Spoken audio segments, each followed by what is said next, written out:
느헤미야 6장 1절에서 9절까지의 말씀 나누어서 봉독하겠습니다. 제가 가진 성경 733페이지 느헤미야 6장 1절에서 9절 말씀입니다.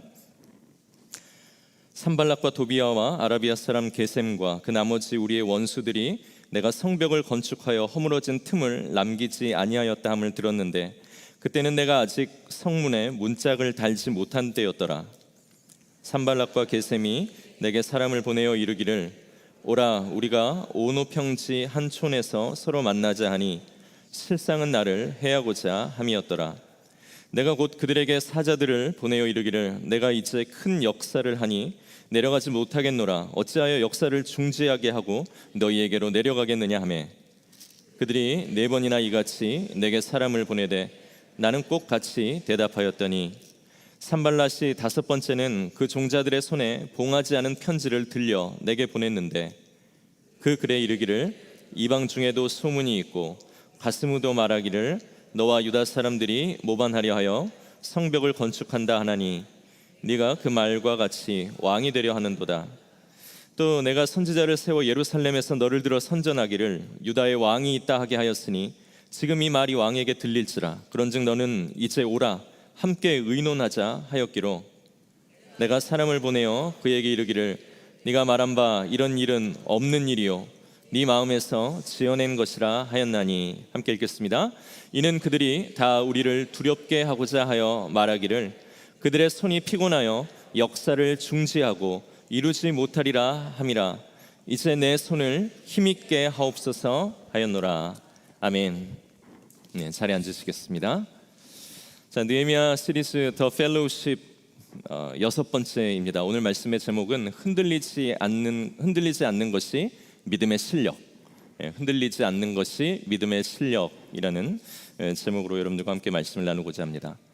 이 서울대 교수인 김난도 씨라는 분은 1000번이 흔들려야 어른이 된다, 1000번을 흔들려야 어른이 된다라는 이런 책을 썼습니다. 그런데 신앙은 1000번 흔들리면 불신자 됩니다. 그래서 흔들리지 않는 것이 믿음의 실력입니다. 오늘 우리가 읽은 이 느헤미야 6장에도 보면 느헤미야를 어떻게 해서든지 흔들려고 하고 그렇게 해서 계속 흔들고 흔들었지만 결코 흔들리지 않았던 그 느헤미야의 이야기가 오늘 나오는데요. 그 비결이 무엇인가 우리가 말씀을 통해서 한번 이 시간 찾아보고자 합니다. 이제 느헤미야 6장에 오면 느헤미야의 그 성벽 재건 공사가 이제 거의 막바지에 이르렀다는 것을 알게 됩니다. 오래 걸릴 줄 알았는데, 그리고 아예 이것이 불가능할 줄 알았는데 이제 이것이 거의 끝났다라는 이러한 소식이 이 주변의 적들의 귀에 들어갔습니다. 그러니까 이 사람들이 엄청 깜짝 놀란 것 같아요. 그래서 두려운 방해자요 대적인 이 산발랏과 도비아와 게셈, 그리고 그들과 한 통 속에 있던 사람들이 유다 사람들이 이제 문짝 다는 일만 마치면 다 끝난다라는 소리를 듣고 어떻게 해서든지 이 일을 막으려고 이 사람들이 몰려와서 강력한 최후의 수단과 작전을 씁니다. 그것은 무엇입니까? 바로 리더를 쓰러뜨리는 겁니다. 리더를 해치우는 것이 그들의 마지막 강력한 작전이었습니다. 여러분, 그 장기나 체스를 좋아하시는 분들이 계시죠? 저는 체스는 잘 몰라서 장기에 대해서 이야기를 하면 저희 아버지께서 이제 어릴 때 저에게 장기를 가르쳐 주셨는데 제가 그렇게 배우던 아버지를 이기는 그날 혹시 나 장기 천재인가 하는 그런 생각도 들었지만 역시나 세상은 넓고 고수는 많다라는 것을 금방 깨달았습니다. 그런데 이 장기는 작은 판 위에서 벌어지는 가상의 전쟁터이죠. 그 전쟁에서 이기는 방법은 무엇입니까? 딱 하나입니다. 왕을 잡으면 끝납니다. 왕을 해치우면 끝나게 되어 있습니다. 아무리 차내 폰에 왕을 보호하는 전략과 전술이 많이 남아있다 할지라도 왕이 죽으면 그냥 그 판은 끝나게 되어 있습니다. 그래서 그 무리의 리더를 쓰러뜨림으로, 그 무리의 리더를 해치움으로써 승패가 갈리는 것이 전쟁이고 또한 영적 전쟁도 이와 비슷하다라는 것입니다.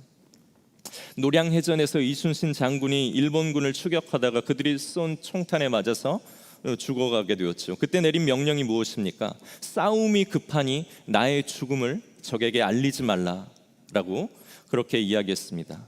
리더의 죽음과 부재는 곧 패배를 뜻하기 때문에 그것을 적이 알지 못하게 하라는 것이죠. 이슬람 극단주의자들의 테러와 범죄에 패배를 안겨주기 위해서 미국이 타겟으로 삼은 것은 누구였습니까? 그들의 리더였던 오사마 빈 라덴이었습니다. 다윗과 블레셋이 싸울 때에 다윗이 모든 블레셋 사람을 이겨서 그 전쟁에서 승리한 것이 아니라 그 블레셋 전쟁의 리더였던 골리앗 한 사람을 죽였을 때 그 싸움은 그대로 끝이 나서 그것이 다윗의 승리, 이스라엘의 승리가 되었던 것입니다. 마찬가지로 이 성벽 공사가, 이 성벽 공사를 책임지고 있는, 그리고 그것을 이끌어가고 있는 리더인 이 느헤미야 한 사람을 해치우면 이것이 거의 다 된 공사를 할지라도 그것을 망하게 만들 수 있다는 것을 이 대적들은 너무나도 잘 알고 있었습니다. 그래서 그들은 이 리더인 느헤미야를 죽이기 위하여서 이 느헤미야를 한 장소로 유인합니다. 그것이 오늘 2절 말씀에 나와 있는데요, 2절 말씀입니다. 산발랏과 게셈이 내게 사람을 보내어 이르기를 오라 오노 평지 한 촌에서 서로 만나자 하니 실상은 나를 해하고자 함이었더라. 느헤미야가 사람을 보내서 야, 우리가 그동안 사이도 안 좋았잖아, 내가 너 좀 무섭게 했잖아, 좀 미안한데 우리가 그냥 이번에 만나가지고 좀 풀 거 풀고 털 거 털고 이제 좀 잘 지내보자 하는 그런 따뜻한 말로 평화의 회담을 갖자 하면서 오노 평지에서 만나자라고 그렇게 제안을 하고 있는 것입니다.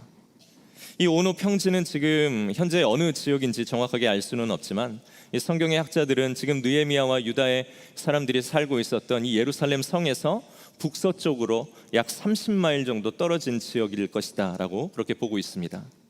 이 한적한 지역으로 느헤미야를 불러내서 이 느헤미야가 그곳으로 오면 바로 그를 죽이려고 살해의 계획을 그들이 세우고 있었던 것입니다. 그러나 그때 느헤미야는 사람에게 소식을 보내 그 대적들에게 이렇게 이야기합니다. 아직 성문다는 일이 남았는데 어떻게 내가 이것을 남겨두고 너희에게 내려가겠느냐 하며 거절합니다. 그러나 적들은 포기하지 않습니다. 끈질기게 4번씩이나 계속 사람을 보내서 느헤미야에게 나오라, 나오라, 만나자, 우리가 해야 할 일이 있다라고 하면서 오노 평지로 이 느헤미야를 유인합니다. 저 같으면요 4번 부르면 갈 것 같습니다. 워낙 저는 예의를 소중하게 여기고 또 민망하지 않겠습니까? 그래서 저 같으면 한 4번째쯤에는 내가 할 일이 있지만 잠시 좀 미뤄놓고 거기 나갔을 것 같습니다. 그럼 죽었겠죠. 그런데 느헤미야는 결코 흔들리지 않고 가지 않았습니다. 아주 단순한 이유 때문이죠. 하나님께서 자기에게 시키신 일이 아직 끝나지 않았다는 겁니다. 하나님이 나에게 하라고 명하신 일이 아직 완성되지 않았다는 겁니다. 4절 말씀에 이렇게 나오죠. 그들이 4번이나 이같이 내게 사람을 보내되 나는 꼭 같이 대답하였더니, 4번이나 끈질기게 오라는 초청에도 느헤미야의 대답은 한결같았다라는 겁니다. 내게는 아직 성문 다는 일이 남아있는데 이 큰 일을 두고 어떻게 너희에게 내려가겠느냐. 오늘 이 느헤미야의 4번의 똑같은 대답이 우리에게 주는 메시지가 있다고 봅니다. 그는 지금 자기에게 가장 중요하고 가장 시급하고 가장 맞춰야 하는 것이 무엇인가를 분명히 인식했습니다. 그것을 복잡하게 생각하지 않고 매우 단순하게 생각했습니다. 그리고 그 단순함은 그에게 확고함을 주었습니다. 4번을 거절하면서 4번 모두 똑같이 대답한 것은 그가 지금 무엇에 완전히 집중하여 있는가 하는 것을 보게 하는 것이죠. 다른 것을 염두하지 않고 지금 해야 할 일이 무엇인가만 집중하며 그의 삶을 살아냈다라는 것입니다. 그래서 어떤 좋은 자리, 어떤 대단한 사람이 초대를 해도 지금 나에게 하나님이 부탁하신 이 일이 아직 끝나지 않았기 때문에 나는 내려갈 수 없다라고 말하고 흔들리지 않고 그 일을 끝까지 마쳐 나갈 수 있었던 것이죠. 그러면서 또한 그에게 오는 모든 유혹으로부터 그는 안전하게 보호받을 수도 있었습니다. 여러분, 우리가 종종 이 흔들리는 리더들의 모습을 가까이서 혹은 뉴스나 매체를 통해서 보게 됩니다. 처음에는 그렇게 존경스럽고 어떻게 저런 자리를 지킬 수 있을까 그렇게 생각하고 어떻게 저런 일들을 감당하면서 우리와 다르게 저렇게 살아갈 수 있지?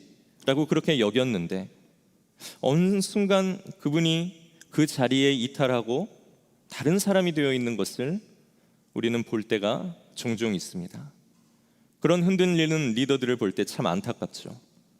그리고 그가 그 자리를 떠나 다른 자리에서 다른 모습으로 다르게 살아가고 있는 것을 볼 때 결국 그와 함께 했던 모든 공동체가 또한 다 깨어지고 흩어지는 것도 경험하게 됩니다. 특히 저는 목회자라서 그런 목사님들의 이야기를 많이 듣습니다. 예전에 자기 자리를 지키면서 정말로 사람들을 돌보고 하나님 앞에서 받은 사명을 우선순위에 두고 그것이 그분에게 확고하고 단순하게 그렇게 되어져서 목회하셨는데 지금은 이상한 자리에 가 계신 분들을 종종 보게 된다는 겁니다.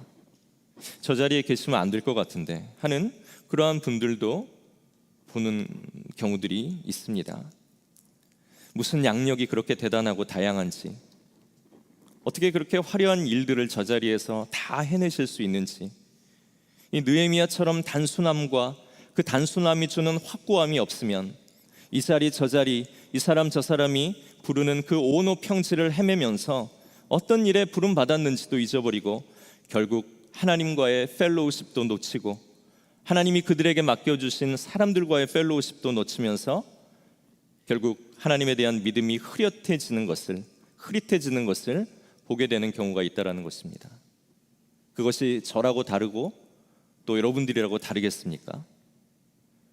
그러나 오늘 느헤미야는 어떤 자리, 어떠한 부름에도 가지 않고 흔들리지 않았습니다. 이렇게 흔들리지 않는 것이 믿음의 실력인데 느헤미야가 흔들리지 않았던 그 이유는 무엇일까요? 하나님이 나에게 시키신 일이 무엇인가 하는 것을 단순하고 확고하게 생각하며 살았기 때문입니다.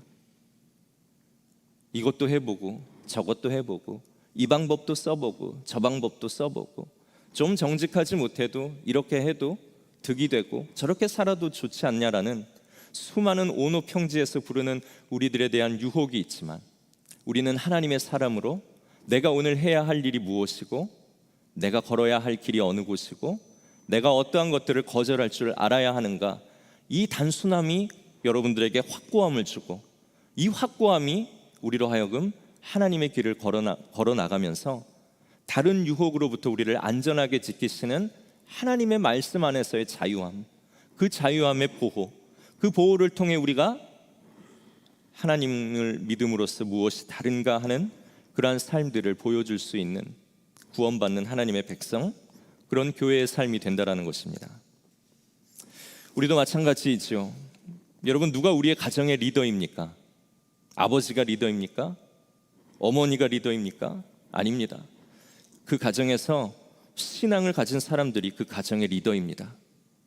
그 가정에 아버지가 신앙을 가졌다라면 그분이 리더이고, 부모님이 아니라 자녀들이 신앙을 가졌다라면 그 자녀가 그 가정의 영적 리더가 되는 것입니다.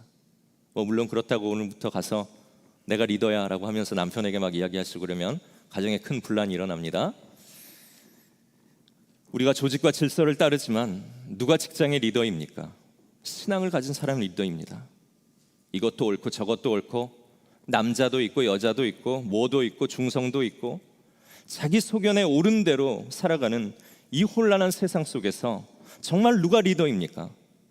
예배하며 하나님의 말씀 가지고 그 기준으로 잘 사는 것이 아니라 다르게 살아가는 사람이 이 세상에 하나님이 세우신 리더라는 것입니다.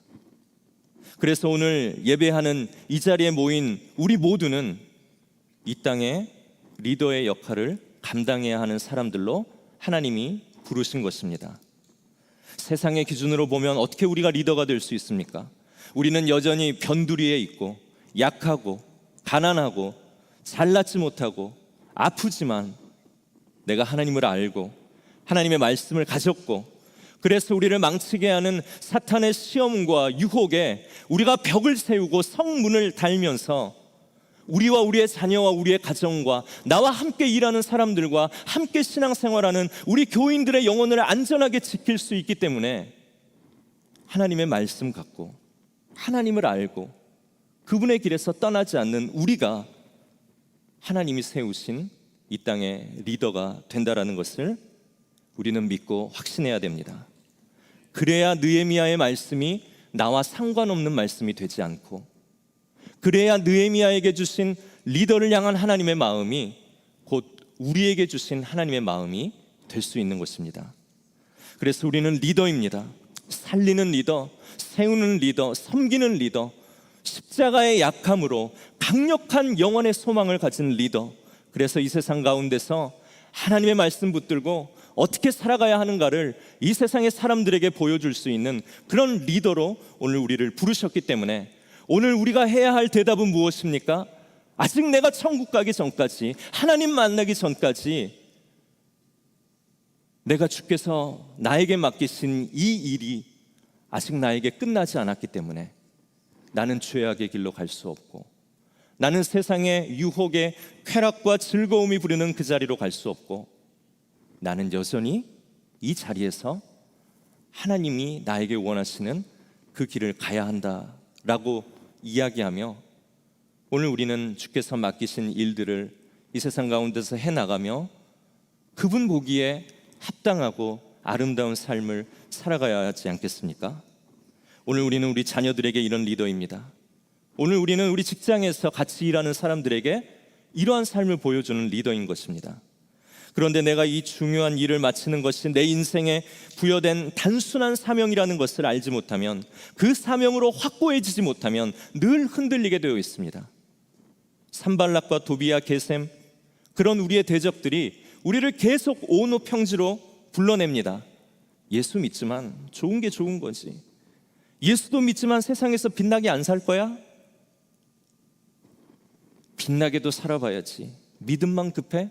여기도 급해 하면서 4번씩이나 끈질기게 느헤미야를 죽음의 자리로 불러냈던 것처럼 오늘 우리에게 속삭이고 우리에게 자녀들에게 속삭이는 그런 은밀하고 좋아 보이는 따뜻한 유혹들이 우리에게 있다라는 것입니다. 성공의 오노평지, 물질의 오노평지, 권력의 오노평지, 삶에 대한, 돋보이는 삶에 대한 오노평지, 지금 우리가 그 어느 오노평지에서 흔들리며 헤매이지 않고 살기 위해서는 우리가 어떻게 선포해야 됩니까? Oh no 하고 선포하면서 우리를 불러내는 그 오노평지에서 우리가 하나님의 말씀대로 살아가기로 결단하며 하나님의 말씀에만 예스하고 다른 모든 유혹으로부터 결연히 노 할 수 있는, 나에게는 아직 하나님이 주신 일이 끝나지 않았다. 오늘 내 자녀를 빼앗아가려는 모든 악한 사탄의 세력과 생각들로부터 내 자녀는 아직 하나님의 일이 그의 인생 가운데 끝나지 않았다라고 하며 우리가 정말로 하나님 주신 꿈과 비전을 위해 한 곳만 바라보면서 단순하고 확고하게 살아가야 하지 않겠습니까? 그렇게 흔들리지 않는 것이 믿음의 실력인 것입니다. 우리는 예배로, 기도함으로 주의 말씀대로 살아내고 성벽을 세우고 성문을 다는 일이 나와 내 가정과 내 자녀를 위해 가장 시급하고 가장 내 인생에서 위대한 한 가지 일이라는 것을 기억하며 살 수 있어야 됩니다. 그래서 단순하고 명확한 대답은 어떤 대답이 나오는 줄 아십니까? 오늘 바울의 말 가운데서 우리가 이 대답을 들을 수 있는데요, 사도행전 20장 24절 말씀입니다. 우리 다 같이 한 목소리로 읽겠습니다. 시작. 나의 달려갈 길과 주 예수께 받은 사명, 곧 하나님의 은혜의 복음을 증거하는 일을 마치려 하면은 나의 생명을 조금도 귀한 것으로 여기지 아니하노라. 아멘. 하나님께서 주신 이 사명에 확고했던 바울이 어떠한 고백을 드렸는가를 이 말씀 가운데서 보고 있습니다. 우리를 불러내려는 여러 가지 유혹과 소리들에 우리는 매번 똑같이 대답해야 합니다. 나와 내 집, 내 아이들, 나의 남편, 나의 배우자는 아직 사명을 마치기까지 성문은 닫는 일이 남았고, 이 큰 일을 두고 내가 어떻게 다른 즐거움 가운데로 가 하나님 원하시지 않는 삶을 살며 그곳에 빠질 수 있겠느냐라는 이 느헤미야의 멋진 말이 우리의 또한 대답이 되어야 할 것입니다. 느헤미야를 4번이나 부른 대적은 5번째 찾아옵니다. 찾아와가지고 봉해지지 않은 편지, 그러니까 누구나 그냥 예전에는 다 이렇게 편지를 쓰면 거기다가 촛농을 떨어뜨려서 밀봉을 하든지 이렇게 읽을 수 없도록 했잖아요. 그런데 다 열어진 그런 그 편지를 가지고 느헤미야를 찾아오는데, 그 안에는 느헤미야가 왕이 되려고 저렇게 성벽과 성문을 짓느라고 열심을 낸다라는 그런 거짓 편지들이 써져 있습니다. 그러니까 그 편지를 가지고 가다가 누구나도 그것을 열어서 그것을 볼 수 있도록, 그래서 잘못된 거짓 소문들이 퍼져서 느헤미야를 이렇게 끌어내리고 죽이려고 하는 그런 소문들을 나중에는 이 대적들이 퍼뜨리죠.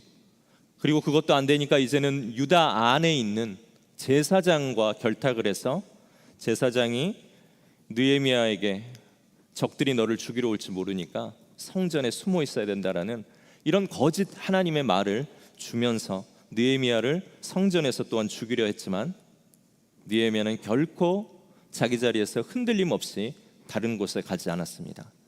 나는 내 일이 아직 끝나지 않았고 이 큰 일을 두고 내가 너희들에게 어떻게 내려가겠느냐 하는 이 동일한 대답으로 느헤미야는 그 자리를 지켰습니다. 하나님이 맡기신 일 그것 하는 거 말고는 다른 어떤 것에도 눈길을 주지 않았습니다. 굴려다니지 않았습니다.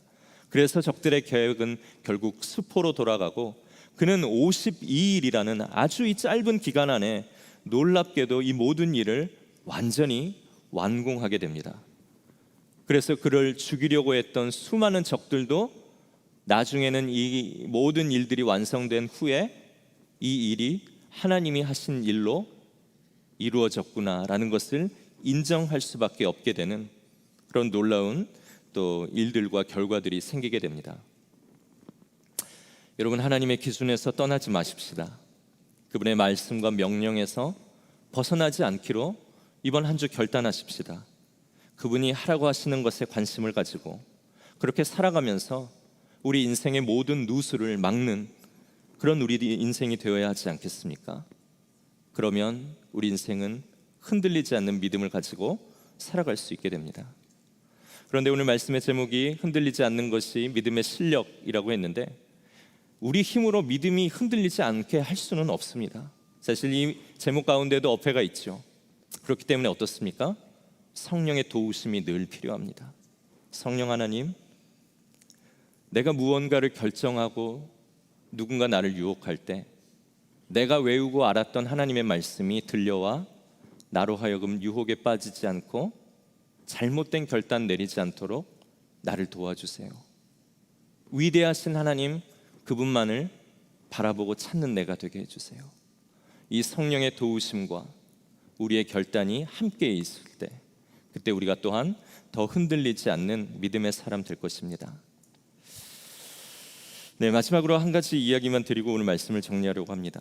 제가 처음에 미국에 왔을 때 기숙사에 살았는데요. 학교 기숙사 저희 집 방 밑에 층에 미국인 부부가 살고 있었습니다. 아주 젊은 부부였고 신실한 사람들이었는데, 그 집에 초대받아서 놀러 갔는데 그 친구가 예전에 군인이었더라고요. 이라크에 파병되었던 군인인데 그 친구의 역할은 탱크를 운전하는 일이었습니다. 그래서 사진을 이렇게 막 보여주면서 한 사진을 가리키면서, 이때 내가 탱크를 운전하고 가는데 갑자기 내 앞으로 그 로켓들이 터지기 시작했다라는 겁니다. 그래서 너무 깜짝 놀랐어요. 그러면은 야, 너 진짜 무서웠겠다. 어떻게 뭐 탈출했느냐, 어떻게 피했냐 이렇게 물어봤더니, 어떻게 했느냐라고 물어봤더니 이 친구 대답이 정말로 제가 잊혀지지도 않습니다. 나는 내가 가야 할 한 길만 바라봤다. 내가 도망가고 뚜껑을 열고 뭐 어떻게 해야 되고 뭘 공격해야 되는 게 아니라 내가 가야 하는 그 루트, 거기서 벗어나지 않도록 나는 앞만 바라보고 쭉 달려갔다는 겁니다. 그래서 결국 그 어려운 일들과 위험들에서 벗어날 수 있었다라는 그런 이야기를 들은 적이 있습니다. 여러분, 우리의 마음을 지켜주시고 입술을 지켜주시고 하나님께서 이번 한 주 생각을 지켜주시고 중요한 것들을 결정할 때 하나님 기뻐하시는 것 선택할 수 있도록 어떤 고통의 순간에도 하나님을 의심하지 않게 하여 주시고 이 모든 시간까지도 합력하여 선을 이루게 하시는 하나님이 계시기에 내가 주님과 함께 나의 평생을 살아가겠다. 다른 건 내가 하기에는 아직 하나님과 해야 할 일들이 내 인생에서 끝나지 않았다라는 그런 고백을 드리며 살아가기를 원합니다. 그리고 여러분들 특별히 우리 교회 리더십들을 위해서 많이 기도해 주십시오. 교회는 가정과 밀접하게 연결이 되어 있는 곳입니다. 교회가 무너지고 흔들리고 교회에서 기쁨이 없으면요, 가정 가운데서 문제가 생기고 어려운 가운데 있습니다. 그러나 교회가 든든해져서 교회가 성도를 위해 기도하고 또 성도에게 하나님의 사랑을 늘 기억하게 하면 그 성도의 삶이 변해 가정이 변하고 직장과 또한 사업터가 변하는 놀라운 일들이 생기지 않습니까? 그래서 이 교회를 또 기도하며 섬기며 나아가시는 우리 당회 장로님들 위해서 기도해 주시고 또 우리 사역 장로님들 위해서 그리고 우리 은퇴 장로님들 위해서 그리고 권사님들과 각 부의 부장님들 위해서 기도해 주시길 바랍니다. 어떤 공적인 모임이 되었든지 교회의 리더십과 그 모임을 이끌고 있는 그분을 위해 기도해 주셔야 됩니다. 그리고 부족하지만 저를 위해서도 기도해 주셔서 우리 교회가 정말로 리더십들이 무너지지 않는 교회가 되어져서 리더십들의 어떤 다스림이 있겠습니까? 리더들은 섬기는 자리에 있는 것이 교회의 리더이기 때문에 정말로 교회를 섬기고 교인들을 위해 기도할 수 있는 그런 리더들의 기도가 일어날 수 있도록 리더십들을 위해서 기도해 주시기를 바랍니다. 그리고 다음 주에 이제 사역 박람회 가실 때에 우리 느헤미야가 52일 만에 정말로 사람들이 기대하지 않았던 것들이 일어났던 것처럼 우리도 함께 우리 버지니아 펠로우십 교회라는 한 부분들을 우리 모든 교인들이 같이 담당하면서 이 교회가 내 교회가 아니고 여러분들의 교회이지 않습니까? 우리의 교회이지 않습니까? 내 교회입니다. 그래서 내가 할 수 있는 일들 한 곳씩 담당하면서 우리가 이 교회 가운데에서 우리끼리 즐거운 것 말고 하나님이 이 교회를 통해 일하고자 하시는 것들을 우리가 잘 해나가는 그런 하나의 교회로 잘 일어날 수 있도록 우리가 사역 박람회를 위해서도 같이 기도해 주시기를 바랍니다. 이번 한 주 흔들리지 말고 흔들리지 않도록 하나님에 대해서 단순하고 확고한 믿음을 가지고 나아가면서 흔들리지 않는 믿음의 실력으로 살아갈 수 있는 저희들 되기를 소망합니다. 이제 우리 가능하신 분들 자리에서 일어나셔서 우리 찬송가 위대하신 주를 우리 새 찬송가인데요, 이 위대하신 주를 함께 찬양하겠습니다.